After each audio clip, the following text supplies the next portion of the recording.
বন্ধুরা ফাইনালি আমাদের ঘোরা শেষ। এখন বসে একটু রেস্ট নিচ্ছি রাজবাড়ির এইদিকে। এই যে বসে একটু রেস্ট নিচ্ছি, তারপর যাব। বন্ধুরা গুড মর্নিং, কেমন আছো সবাই? আশা করছি ভালো আছো, আমিও ভালো আছি। তো আজকে আমরা যাব কুচবিহার রাজবাড়ি ঘুরতে। তো আমরা তার সাথে তোমাদেরকেও ঘুরে দেখাবো। তো আর কুচবিহার রাজবাড়ির কিছু অজানা ইতিহাস সম্পর্কে জানবো। তো চলো বেশি দেরি না করে যাওয়া যাক, কুচবিহারে গিয়ে তোমাদের সাথে দেখা হচ্ছে।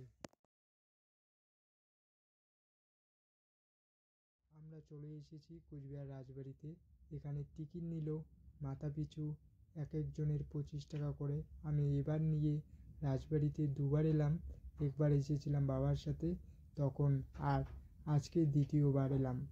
তো বন্ধুরা, কুচবিহার রাজবাড়ির অপর নাম ভিক্টর জুবিল প্যালেস।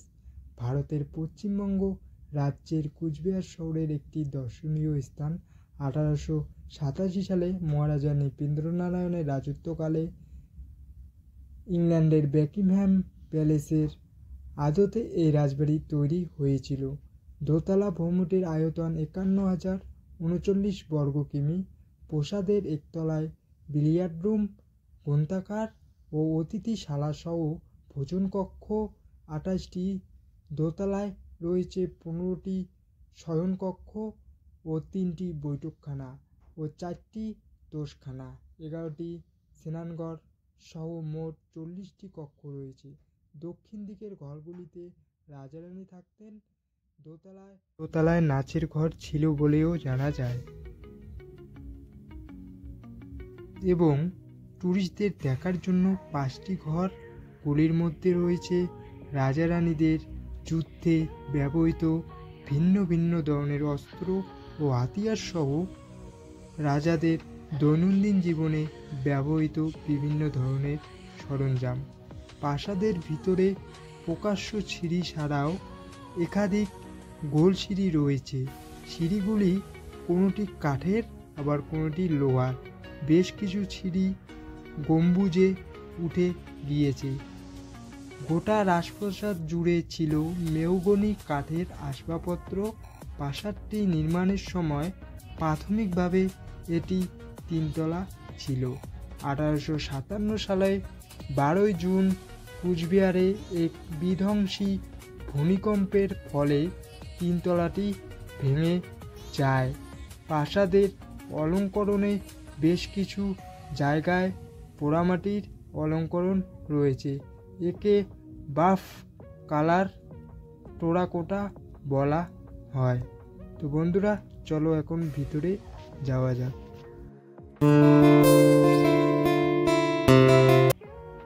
ভিতরটা দেখতে কিছুটা এইরকম। দেওয়ালের মধ্যে সুন্দর করে রাজা রানীদের ছবিগুলো, কি সুন্দর দেখতে। তো ভিতরটা এইরকম। তো আমরা এখন উপরতলায় চলে এসেছি। উপরতলা থেকে রাজবাড়ির সামনের দিকটা দেখতে অনেকটাই ভালো লাগতেছে, তাই দাঁড়িয়ে দাঁড়িয়ে কিছুটা সময় দেখলাম। যেহেতু আজকে 1 জানুয়ারি, তাই অনেকে আজকে রাজবাড়িতে ঘুরতে এসেছে। তোমরা কে কে কুচবিহার রাজবাড়িতে এখনও ঘুরতে আসোনি কমেন্ট করে জানাও। আর হ্যাঁ, খুব তাড়াতাড়ি কুচবিহার রাজবাড়িতে আসার চেষ্টা করো। আসলে তোমাদেরকে খুবই ভালো লাগবে। তো বন্ধুরা, আমরা এখন রাজবাড়িতে দেখার জন্য যে কয়েকটি হল রয়েছে সেগুলোই দেখব।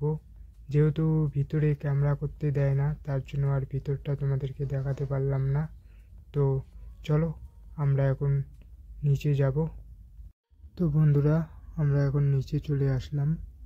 পিছনের দিকটায় যাব। পিছনের দিকটাও দেখতে নাকি অনেকটাই সুন্দর। তো চলো পিছনের দিকে যাওয়া যাক।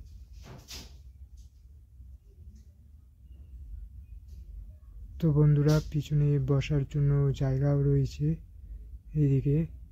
তো বাথরুম টয়লেট করার জন্য ব্যবস্থা রয়েছে।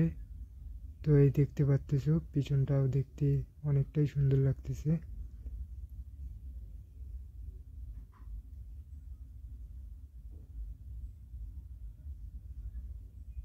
গাছগুলো কি সুন্দর না দেখতে। তো এই যে তোমরা যে রাজবাড়ির উত্তর সাইডটা দেখতে পাচ্তেছো, এটা হচ্ছে রাজবাড়ি পার্ক। তো আজকে আমরা পার্কে গেলাম না, পার্কে অন্য দিন আসবো, অন্য দিন তোমাদেরকে ভিডিও করে দেখাবো।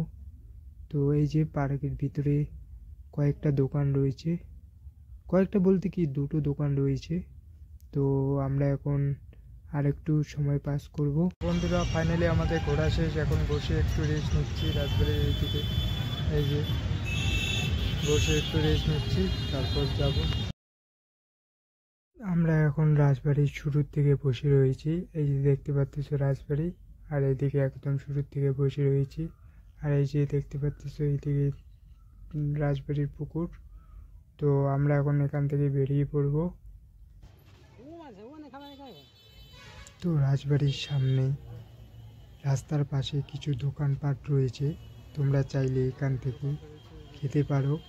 আবার এদিকে প্রিয়জনদের দেওয়ার জন্য গিফটও রয়েছে। তো বন্ধুরা আজকের ভিডিওটা তোমাদের কীরকম লাগলো কমেন্ট করে জানাও, একটা লাইক দিয়ে বন্ধুদেরকে শেয়ার করো। আর ভিডিওটি যদি তোমাদের একটু ভালো লাগে তাহলে চ্যানেলটিকে সাবস্ক্রাইব করে পাশে থেকো। ধন্যবাদ, জয় হিন্দ।